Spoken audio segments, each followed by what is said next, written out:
Liam, welcome to the show, mate. It's a pleasure to have you on.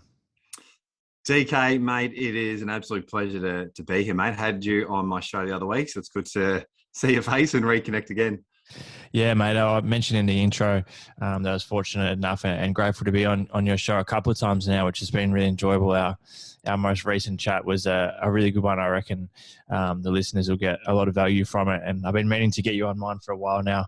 And, you know, one positive about COVID over the past kind of 12 to 18 months has freed up everyone's schedules enough to be able to jump on a podcast at almost any time of the day. So it's good that we're making the most of it, mate. But look, let's dive in straight away, man. Like for the listeners that have tuned in, you know, I've mentioned a bit about you, but for those that don't know, I guess your story and how, you know, Liam ends up in the position he's in and working on the things that you're working on at the moment. Are you able to give the listener a bit of a rundown of your story up until this point, and then also specifically around, you know, the trauma and the brain injury that almost kind of set you on this path in the first place? Yeah, mate, for sure. Look, it's a pretty elongated story, but I'll give you and the listeners the highlights just for some context. So, mate, I was a pretty normal sort of guy. Grew up playing sports, footy, cricket, everything of the like. Loved having a good time. And I'm 31 now, but when I was 25, I was overseas with my brother. And this is really the starting point of my story that leads me into, you know, the coaching and the speaking and the work I do now, I suppose. But I was 25 overseas, and we're actually at a pub, me and my brother, just minding our own business. And admittedly, we'd had probably too many drinks than we should have for the evening. But we were trying to stay clear of any trouble. But unfortunately, we're actually jumped by a group of guys in the middle of nowhere in New Zealand. And like I said, it's a long story, but the short version is we were jumped and I was king hit, knocked out cold. And fortunately, structurally, everything cleared up pretty quickly. I was rushed to hospital, spent a couple of days in hospital in New Zealand. But following that trauma, that blow to the head, I was diagnosed with post-concussion syndrome.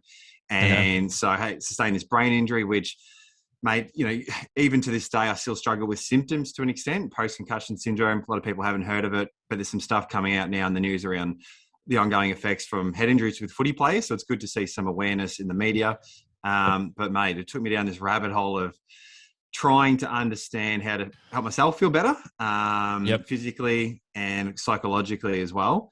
And, you know, that looked like hours and hours of rehab, a lot of dollars spent on recovery, but then also studying all things, you know, psychology and the brain. Just for the listeners at the moment and those that are watching the interview at the moment, are you able to give us a bit of insight into what the symptoms look like from a physical and mental aspect? I mean, I've had a few decent sized concussions and knockouts as well. And in my most recent one, you know, I believe I was suffering symptoms from that for a couple of months ongoing, like whether it be, you know, obviously the very obvious ones early days are, you know, things like, you know, the short-term memory stuff and just physically feeling ill and stuff. But even into the months afterwards, I was feeling like things, you know, such as, you know, just not getting enjoyment out of the shit that I was usually doing, almost having like symptoms of like slight depression, like just weird things like that, which I couldn't really explain aside from the fact that I'd taken that hit to the head. So what were those symptoms looking like for you that caused you to do all the rehab and not kind of just brush it off and keep pushing forward? Mate, it's a good question. It's super interesting to hear your take on it as well, because it really did feel like it was like, and it was almost an inexplainable feeling at times. So the physiological impact was like wild headaches, blurry vision, extreme fatigue that lasted for months and years. But the most sinister, to be honest, mate, was the psychological stuff. So you mentioned depression. I went through really crippling bout of depression, anxiety, and it was really difficult because I had this injury that was essentially invisible. You know, and I've always prided myself on being, you know, entertaining, confident, charismatic, all these things, particularly at the time when I was a bit younger. And so to have that kind of stripped away, but not being able to explain it was really tough. So there was the fatigue, the dizziness, all the stuff that just made life a bit more challenging. But then, mate, I just lost this sense of self. I couldn't play sports anymore. Footy was my identity for a long period of time, and I had to kind of strip that back. Even just going out and having a good time. I remember, just a little quick story. I remember 8 months after my injury, going into a nightclub just to feel a sense of normality and having a couple of drinks and literally having a panic attack at the dance floor because there was too much sensory information coming in from the lights and the people. And it was just, dude, it was crazy. So that to a certain extent went on for years and years. And, you know, I picked up a few lessons along the way, and a large part of the journey really became about, all right, fuck, well, how do I make the worst thing that's happened to me, you know, become the best thing that's happened to me? I know we've had similar conversations off air, so it's pretty gnarly. 100%. And were you struggling? You know, you said you went through a pretty nasty period of depression there. Was there any signs or symptoms of that previous to the head injury, or are you pretty like almost certain that you bring it down to the concussion? There was definitely good questions. Definitely signs. And looking back on it, I would say that I was flirting with depression. Okay. But now having experienced the depths of it, and I imagine at least some of your audience may either find themselves in that position now or potentially in the past, you know, having gone through that now, it was dramatically worse, you know, over those few years following the head trauma. But before that, I'd started to flirt with it. And I'd just based on my own, you know, I guess research and journey over the last few years, I put it down more so to just, you know, not living along with my values. Yep. Things along those lines was just, I was feeling in a bit of a funk, but this just certainly made it worse. Yeah. Now I want to obviously want to touch on now, like fast track to today, where you're doing a lot of coaching. Obviously, got your own podcast. A lot of the content you put out is around helping other people and adding value and just sharing your knowledge, which I do love. Thanks, brother. In terms of how that come about, like, was this something that and I also wanted to touch on that. It slipped my mind for a second there, but it's come back. Mate, I don't know if it's a head knocks or not, but I've got the memory of a fucking goldfish. It's a recipe for disaster. Two guys with a few head knocks. Fuck. But what I was going to say is, it's interesting where you know, you hear a story like someone like yourself, or, you know, plenty of other stories where people reach a specific low point or a traumatic incident, and then that's what sets them on the path of mindfulness, of self-improvement, personal development, and things like that. But I think, and I'm not too sure, but I feel like today it's getting to the point now slowly where people are starting to be open to the idea of going down this path before they reach that point, or before, without having to have any traumatic incident, or without having to suffer from addiction or go through depression and stuff like that. Like, really important for everyone that's tuned in to understand that, you know, meditation, mindfulness, doing courses, mentorships, getting coaching from someone doesn't necessarily mean that you've got a problem or that, you know, there's anything wrong with you. You know, we go to the gym and we do all these exercises. You know, we'll touch on this in the chat today, but we go to the gym and we eat well and all that stuff to, you know, one, to look good, but two, to stay healthy and to avoid disease and avoid sickness. Yet not many of us do it for our mental health. We wait until something goes wrong. It's like waiting to have a heart attack before you go to the gym. It's bizarre, but backtracking now. Yeah. How did you get started on the path of coaching and wanting to, I guess, share this information to help other people that are potentially going through the same or similar things that you went through? Yeah, mate, it's something I talk about a lot, which is pretty, you know, it's almost positive psychology 101, but we're going to do something for one or two reasons: to gain pleasure or avoid pain. And so for me, you know, how I ended up here was, to be completely frank, mate, I was so desperately avoiding sliding back into a depression. And, you know, I wonder if a lot of people listening might be able to relate. It's like you go through something mentally and you start to make some positive ground. There's always this underlying fear of like, fuck, I don't want to go. We can swear on this show, right? Fucking oath. No, beautiful. Just making sure. I think there's this underlying concern or fear or anxiety around slipping back into that. And so for me, diving into understanding the mechanics of human behavior, how the brain works, how, you know, as much as I can learn about psychology, as much as I can learn about brain trauma and rehab and things of that nature, was in large part about not wanting to go back there. So I was desperate to avoid pain.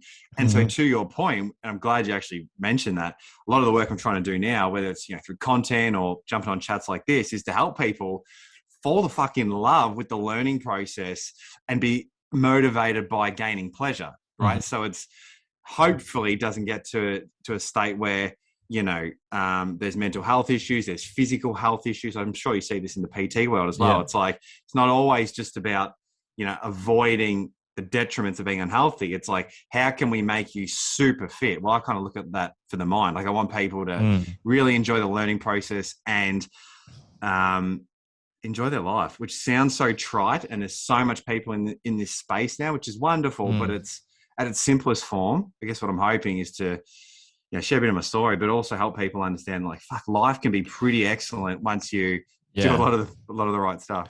Well, that's it. Like, what's the point of any of this if you don't enjoy it? And it's you touched on there, the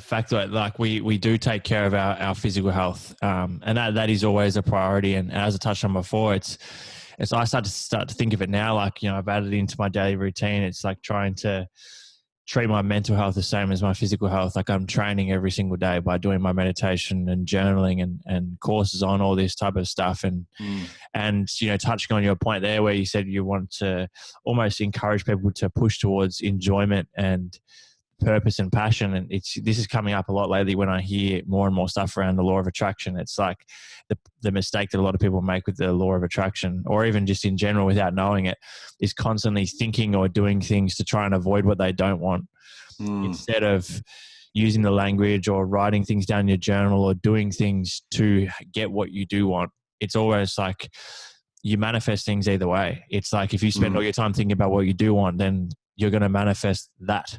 I agree aggressively with what you're saying. And I'm actually curious, mate, the meditation, the journaling, the stuff that you do and the physical training, I would imagine you're not doing it just to tick a box or because someone told you to do it. Like, what's the motivation for you? I imagine it's because it serves you in some way. 100%. Like, let's start with the training. So I'm not going into the gym training so that I don't fucking roll my ankle or hurt my shoulder or my knee or something like that. I'm going to the gym to progress, like to get better, to get fitter, to get stronger, to grow their muscle, whatever their current training phase is. It's not to avoid getting sick anymore. And, for some people that may be why they're in there, but I think that purpose will change quite quickly. But the mental side of things it's just almost like a continual learning experience around what certain things make me feel good. Like you said before, like, how can I start my day? The reason I do my meditation stuff in the morning is because within half an hour to an hour of waking up, like, I already feel great, like productive. I can hopefully reach like a bit of a flow state, like feel grateful and things. And that's before I've done anything else. So, in terms of meditation, people can do it whenever they want. Some people find it most beneficial middle of the day, end of the day, whatever it is. But now, I'm trying to do it at both ends of the day in particular. But all this stuff with the mental side of things for me is purely around finding what things or what tasks or what practices I can do on a daily basis that genuinely make me feel good without having to eat a certain thing or take a certain prescription or go to a seminar. You know what I mean? Like, people know the feel. Like, if you've ever done like an incredible meditation, or you've done a really good journal, or you've read a great book, you have this like moment of like almost like this sounds a bit fucking full on, but it's almost like a bit of an awakening. Like, you feel you have this like euphoric feeling, which is often people get from using drugs or like I said, whether it is might be drinking alcohol, or I'm sure everyone's tuned in at some point in time has been to like a big seminar or a workshop where you leave there feeling absolutely G'd up. You might have listened to someone do a keynote talk that you admire their stuff, whatever, and you feel really good. And it's that little moment of euphoric feeling. But when you realize you can give this to yourself almost every single day at any point in time, purely by doing the work mentally and with your mindfulness, it's a pretty powerful tool. And then I think once you get a taste of it, then you want more. Like, now I'm searching for more books. I'm searching for different meditations and things like the Momentum Group and stuff like that to just keep tapping into more and more ways I can feel good. And then hopefully, and you're in the same boat, hopefully use that information and experience that I get to pass on to other people and just show people, like I have with training and nutrition, that the tools that I use that have helped me get to feel the way that I do. So it's not about pushing it on anyone, and you would know the same thing. And you can't sit here and tell people to meditate unless they want to. Mate, that's And it. you can tell them as much as you want, but I know from experience that like it just doesn't work that way. You have to. I just find if I can lead by example, whether it's constantly showing people that I am meditating daily, the benefits that I'm seeing and feeling from it, then eventually in time, if the person's smart enough, they're going to want to try it themselves. And once the person makes that decision, then that's when the good shit happens, compared to being forced.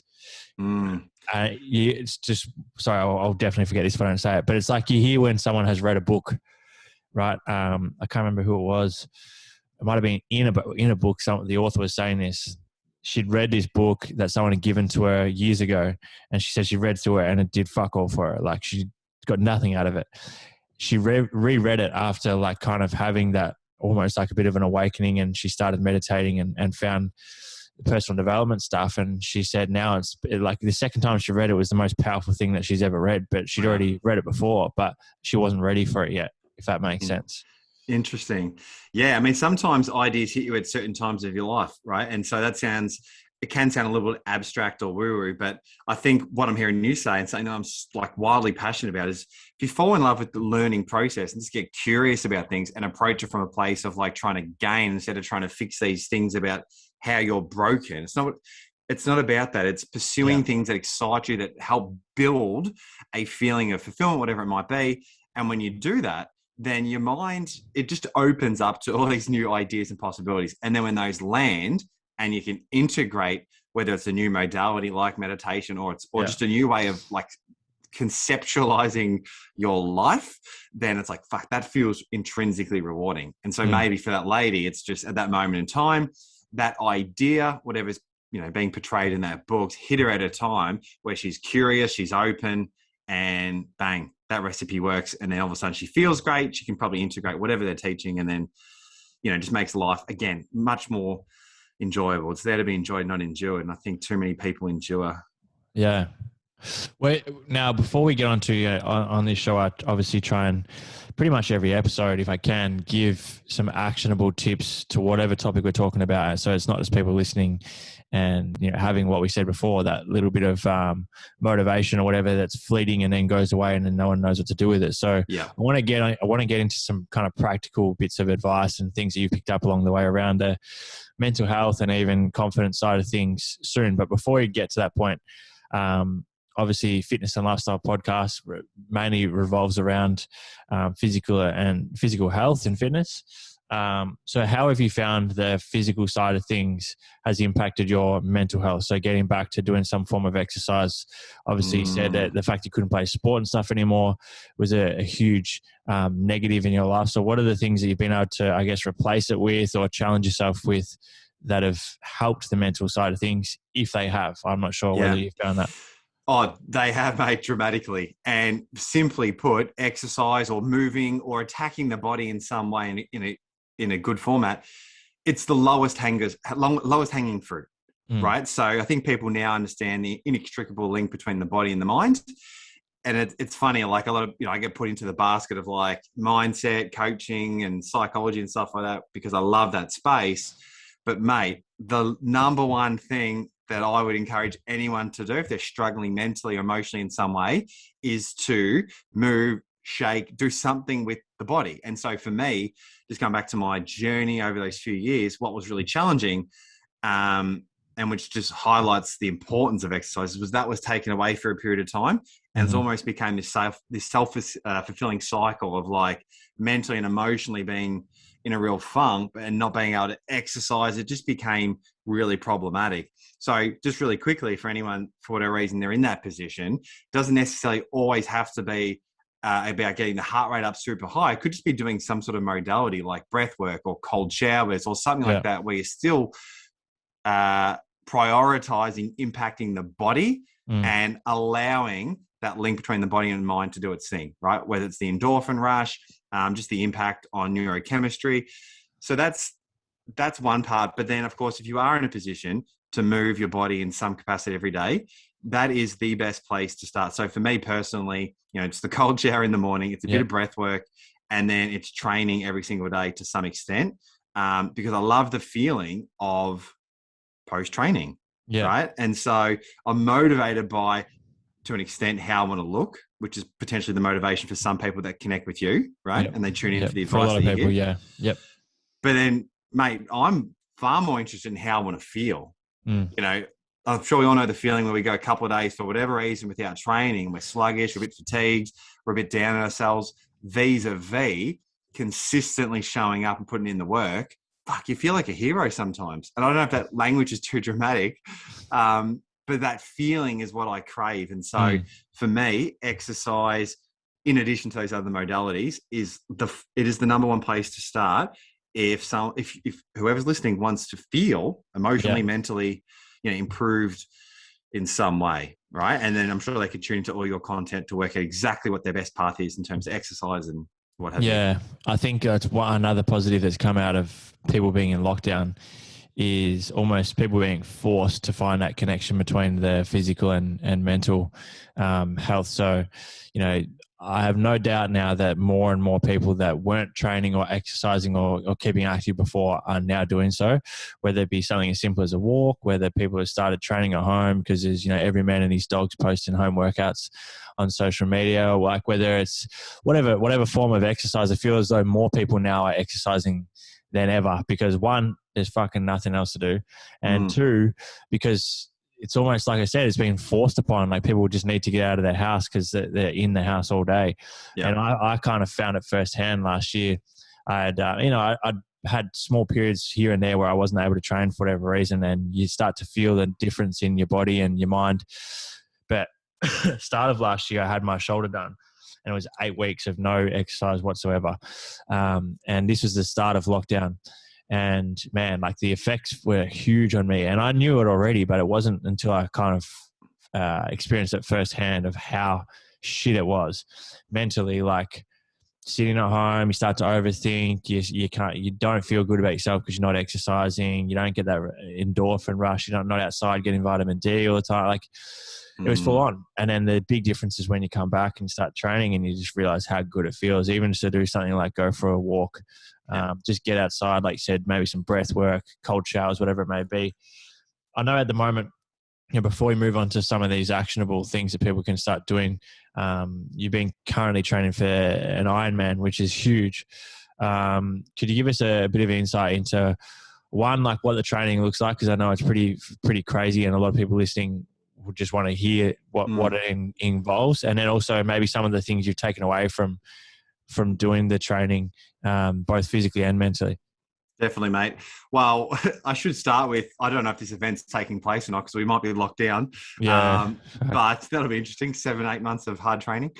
But I'll start with why I actually set the goal. And maybe some people relate in their own right. But for me, it was about how I want to push myself physically and mentally beyond what I had done previously. Yep. Again, so I could feel a certain way about myself, right? A level of respect. And I just wanted to just have a new challenge to work towards. So what that looks like for the event that I was training for, and I was doing 2, one in Sunshine Coast, one in Melbourne. So the Melbourne one should hopefully be okay still. Yeah. It's a 2-kilometer swim out in the ocean, into a 90-kilometer bike ride, into a 22-kilometer run.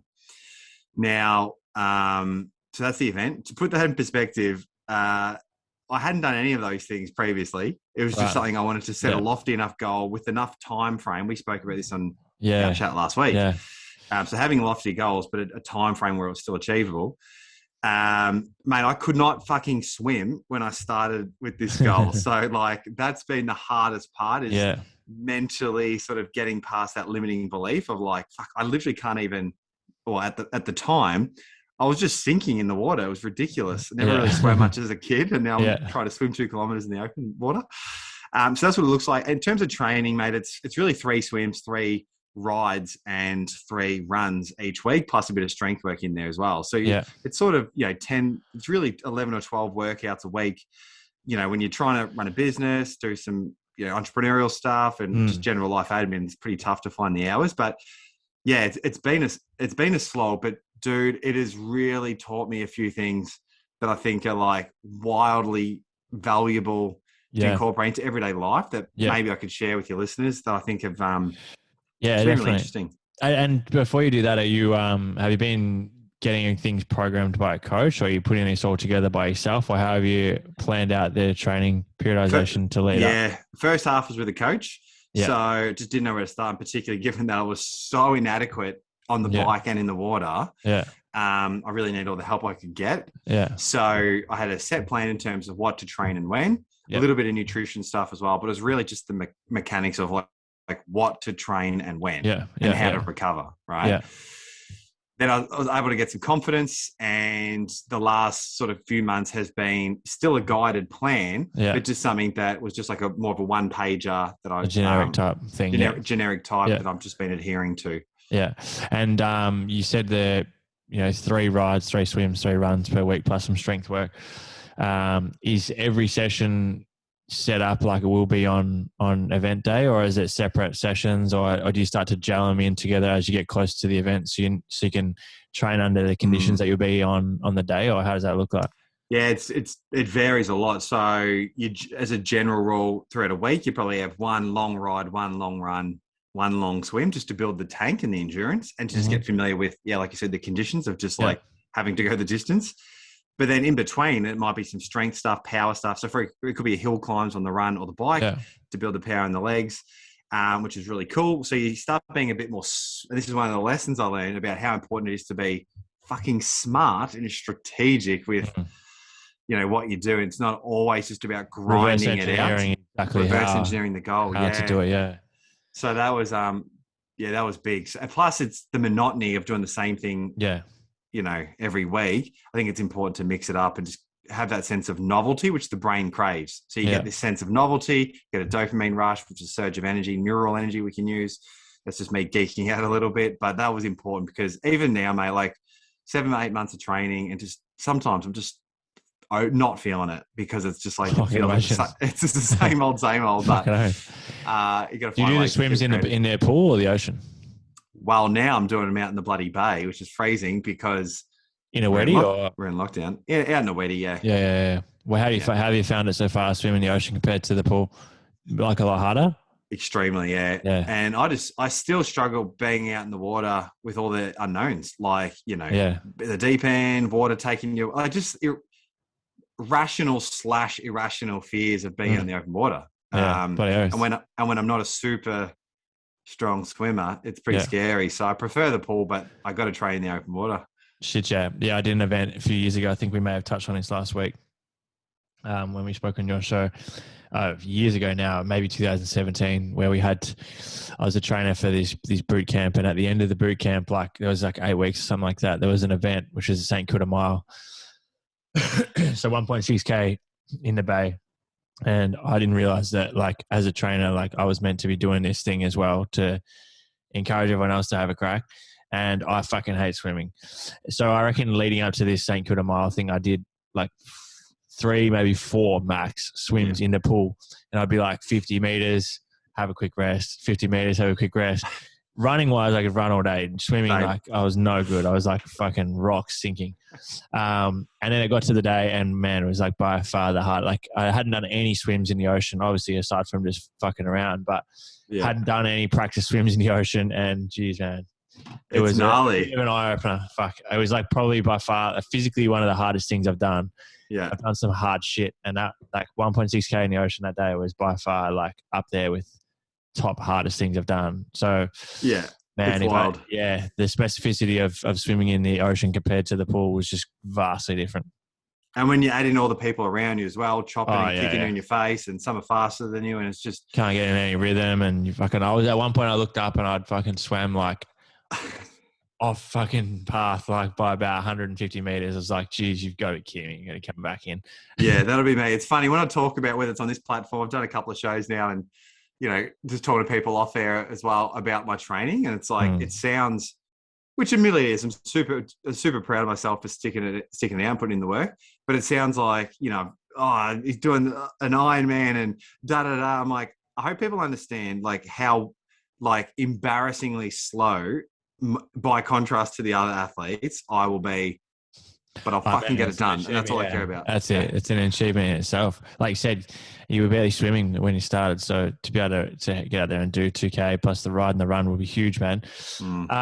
Now, before we get towards the end here, I want to go over some of these, I guess, actionable things that you've picked up along the way, the tools that you've added to the toolkit to really help with the mental health side of things, whether it be confidence, whether it be, just being present, allowing yourself to set goals and be self-aware enough to know when you are and aren't on track, I guess.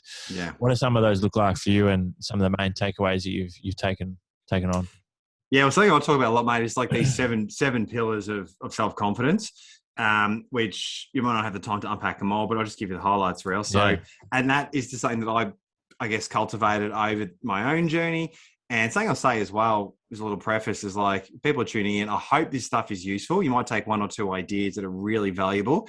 And if something doesn't land, then that's totally fine. I never claim to have all the answers. I think that's really important. I want you to just be really, really curious and open and just really love trying to optimize and understand that you can build an empowering mindset, right? It's not lying dormant under your pillow. It can be built.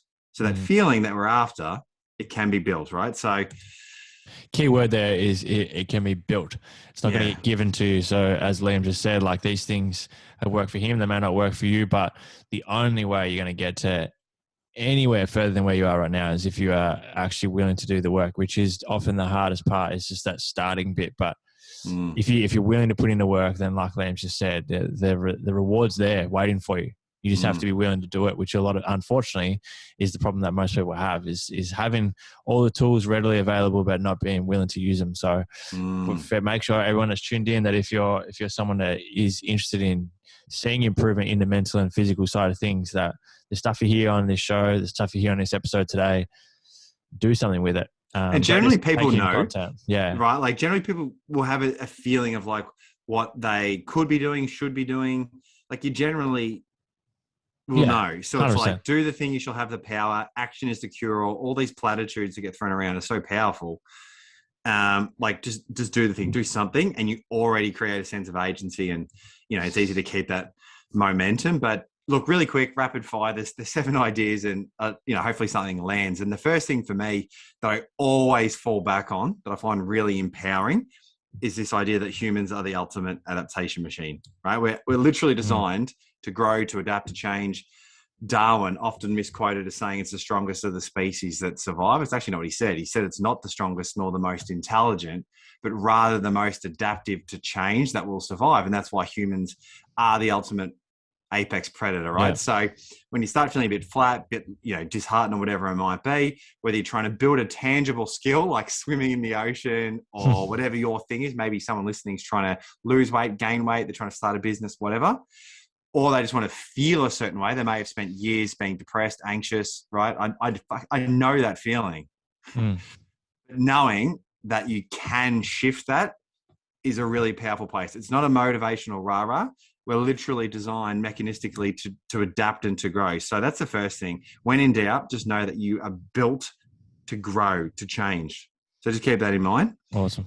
The second thing that I really find empowering is that how we feel about ourselves when we're by ourselves is all that matters. I don't know about you, mate, but for the longest period of time, up until sort of 25, 26, but pretty much up until my head trauma, was very ego-driven. And I still struggle with this a little bit now.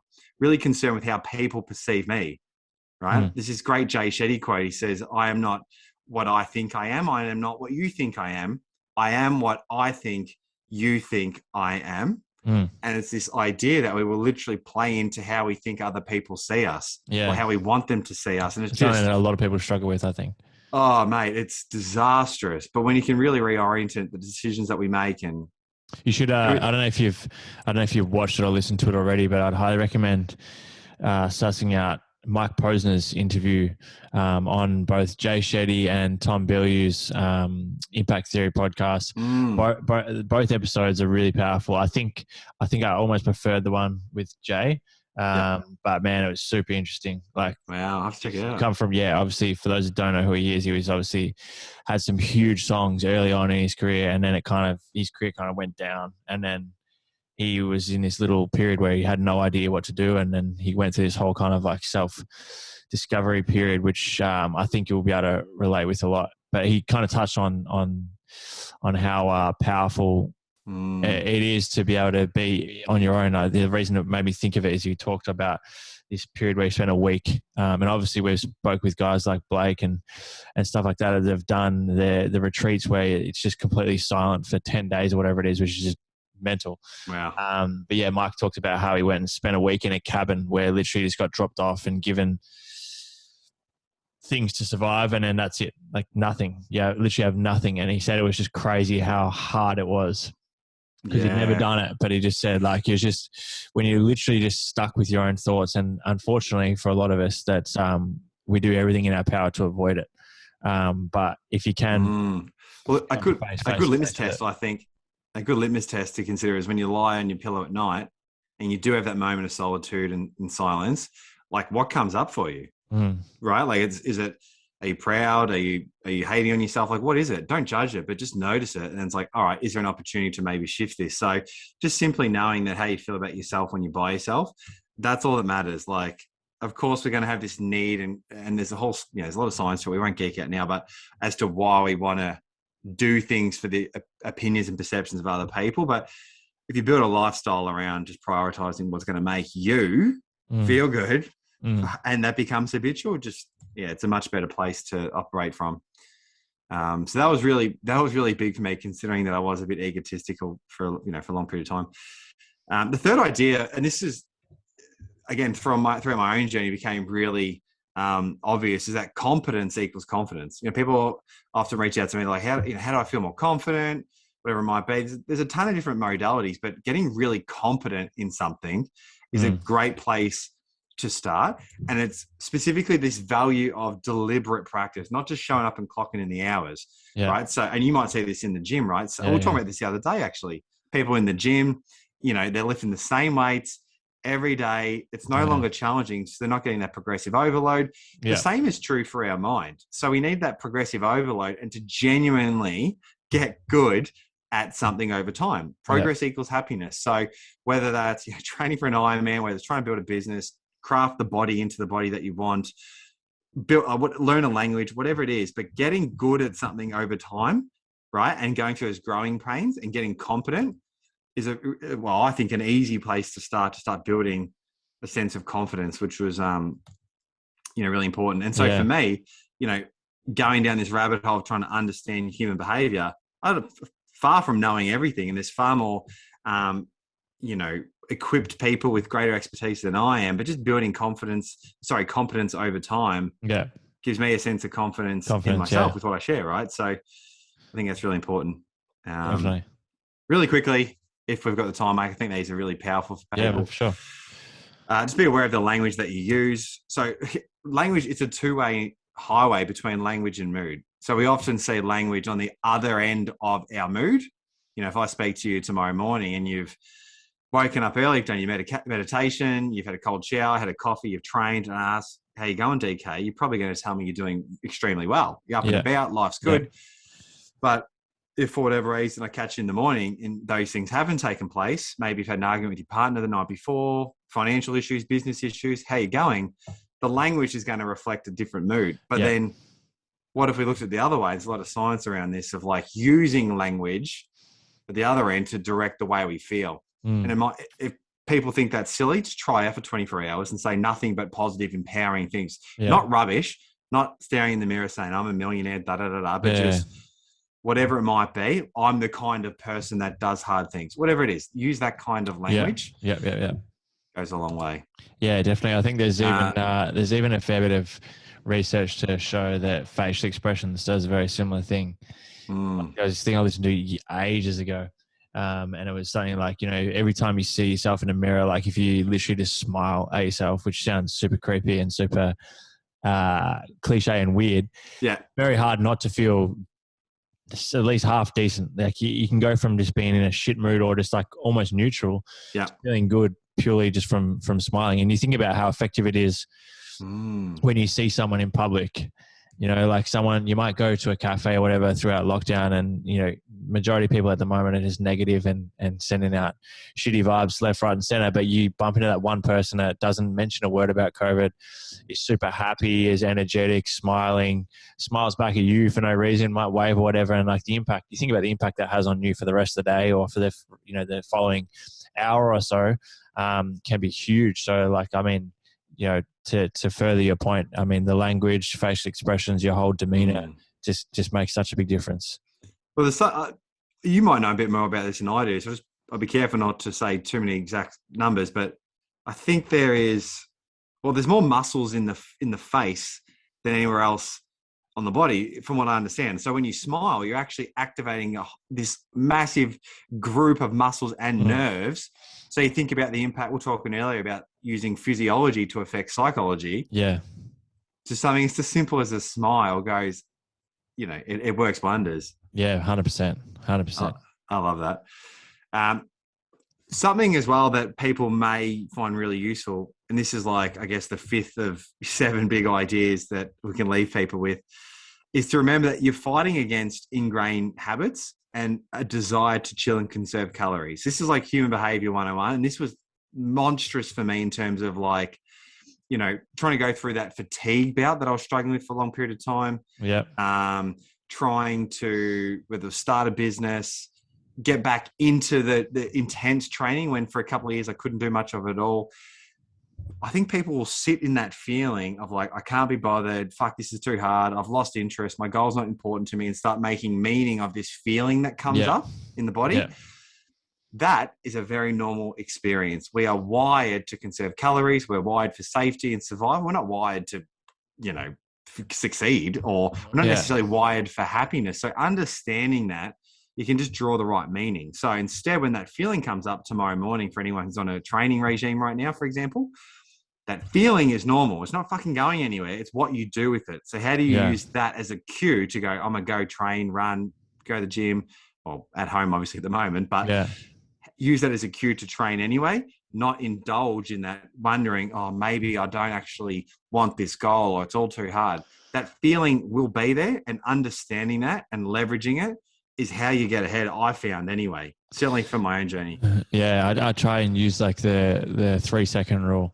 And I'm not talking about dropping food on the floor either. I'm talking about like as if there's that thing that you're almost procrastinating, like as soon as it comes up, give yourself 3 seconds and decision made. It's like the alarm, like hitting snooze in the morning. Like it's not actually, it really isn't. When you think about it, physically, it's not hard to get out of bed when your alarm goes off. Mentally, it is hard to get out of bed when your alarm goes off for 1 second. For the second that the alarm's going off or when you wake up, that's the hard bit. If as soon as that goes off, you get out of bed, or as soon as you know it's time to go for a run, but it's shit weather outside, if you just put your shoes on and walk out the door, the hard bit's done. Like obviously the run's going to be hard, maybe whatever else you've got to do may be difficult physically, but mentally the hardest bit is done. And you'd be surprised at how much more you can get done. And then also how much momentum you can start to carry with knowing that you've got enough discipline in you to be able to just do it when it needs to be done instead of constantly putting it off. Because it works both ways. If you're creating a habit of constantly pushing things back or saying no or waiting till tomorrow to do shit that can be done today, like that becomes a habit as well, just as it becomes a habit to do the opposite and just get shit done. Yeah. Yeah, and habits, everything. Again, just comes back to that, like understanding the physics of being human and just tapping into it and not trying to fight it. So if you can make something habitual that serves you, that's something you want to look into. Yeah. Self-comparison is the other piece. We already touched on it, but just avoiding self-comparison, that's a whole other spiel we could look into. But if you start looking at DK, you look at me, you look at these people, and what a world we live in to have so much access to so much information. That's amazing, right? I talk about falling in love with learning, but then I think it's important to have our own filter to be able to like pour that information through our own filter to work out what works for us, what do we actually give a fuck about, and I guess following our own journey and not falling victim to comparing to other people, because that's the quickest way to stop doing the work that is going to get you to where you want to go. Yeah. So it's understanding, something I say a lot as well is understanding, on the whole comparison side of things, particularly with social media, there's a lot of people comparing, say, their day 10 to someone's year 10. And you're wondering why you're not in the same position as them, or you're thinking about what you should be doing to be similar to them. And it's like you just don't see, or you're not willing to understand that there's been hours, weeks, months, years of work that has gone into getting to someone where they are right now. It's not just, that final product of a picture on Instagram or a video on Instagram or whatever it may be, is the end product of a lot of work behind the scenes, which a lot of people just either don't want to understand, or it just naturally doesn't happen. So like, you feel like you're behind the eight ball, or you feel like you're not on the right path, but it just takes time. You can't compare yourself to others. No, you cannot. And then I think it comes back to this idea of being far more interested in how you feel about yourself than what others feel about you, right? And that's really there's that seventh and final idea that I really fall back on for building confidence and going a long way to optimizing our mental health, is building our self-esteem around our willingness to learn, right? And being interested in so then when you lie your head on your pillow at night, going back to that example I gave earlier, it's like, I fucking gave it a crack today, and that makes me feel good. I don't give a fuck what DK is doing right now. I can learn from him. Yeah. Right? Yeah. Or such and such, right? Like I've got a lot of people that I look to for guidance, but I'm interested in my willingness to learn. And then that's what I build my self-esteem around, because it's anti-fragile. It can't be taken away. If your self-image is built entirely around how you look or how people see you or whatever, like that may last for a momentary period of time. As soon as it's stripped away and you're just stuck staring nakedly at your inadequacies, fuck, that's a pretty vulnerable place to be for our mental health, right? So having that identity of being a learner and building our self-esteem around that it's anti-fragile. And if you fall into that and lean into that over the years to come, over time, that'll become the default state, where it's like at any given moment in time, when there's COVID, when there's not COVID, when business is good, when business is bad, relationships are going well, relationships are going bad, at least you can fall back on this, like, okay, what can I learn from this? And that is what I build my self-esteem around. Like that can't be taken away. So, I'm far from perfect, believe me, but just trying to lean back into that when I feel a little bit more emotionally in turmoil helps a lot. So yeah, hopefully those tools can serve someone listening. And, Mate, I have no doubt at all. I've definitely taken a lot away from the chat, man. So I'm sure everyone else has as well. There's so much to take away from there, and potentially, even with those seven different learnings, I guess, that you've taken away, I may even add them in the show notes so people can go back through and even write them down or explore them a little further. But man, much appreciated. The fact that you come on today and shared all this wisdom with everyone. So. Yeah, thanks a lot, man. I do appreciate it. And for everyone that's tuned in, we'd love for you to take a screenshot of this episode and put up an Instagram story for us. Tag myself, tag Liam. As I mentioned in the intro, be sure to check out the BrainTainment podcast that Liam hosts and all of his content on socials. But yeah, thanks, man. Much appreciated. My guy, thanks so much, mate. I love the work that you do. I know you've got an amazing community, big audience. So shout out to everyone that has tuned in. Anytime you want to chat, mate, I'm always up for it. I love picking your mind, and always fun to have a laugh too. Brilliant. Awesome, mate. Thanks a lot. And for everyone who's tuned in, we do really appreciate it. Looking forward to chatting to you again on the next episode of the Fitness and Lifestyle Podcast.